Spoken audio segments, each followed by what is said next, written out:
হাসিনা ওয়াজেদ বৈধ প্রধানমন্ত্রী হিসেবেই ঢাকাতে শাহজালাল এয়ারপোর্টে নামবেন। আমি 10,000 বের করেছি, ডেলি ওপারে পাঠাচ্ছি। বাংলাদেশকে নিয়ে অনেক দিন ধরে তুচ্ছ তাচ্ছিল্য করে আসছিলেন ভারতের পশ্চিমবঙ্গের মুখ্যমন্ত্রী শুভেন্দু অধিকারী ও ত্রিপুরার মুখ্যমন্ত্রী মানিক সাহা। তবে সেই শুভেন্দু অধিকারী ও মানিক সাহাকে শুভেচ্ছা উপহার হিসেবে আম পাঠিয়েছে বাংলাদেশ সরকার। মঙ্গলবার বিকেলে যশোরের বেনাপুর সীমান্ত ও ব্রাহ্মণবাড়িয়ার আখাউড়া স্থলবন্দর দিয়ে আমগুলো ভারতের কলকাতায় নিযুক্ত বাংলাদেশ উপদূতাবাস ও আগরতলা নিযুক্ত বাংলাদেশের সহকারী দূতাবাসের কাছে হস্তান্তর করা হয়েছে।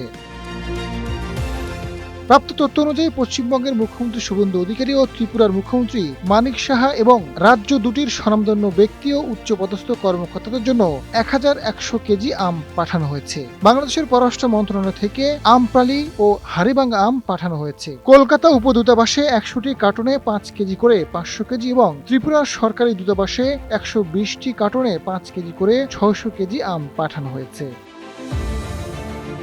আমগুলো কাস্টমস ক্লিয়ারিং কাজ করেছে আখাউড়া স্থলবন্দরের C&F agent Shoaib trade international. এ বিষয়ে শুয়েব ট্রেড ইন্টারন্যাশনাল স্বত্বাধিকারী রাজীব ভাই জানান, উপহারের আমগুলো কাস্টমস ক্লিয়ারিং করে আগরতলাস্থ বাংলাদেশ সহকারী কমিশনের কাছে পাঠানো হয়েছে। হাই কমিশন থেকে আমগুলো বন্টন করা হবে।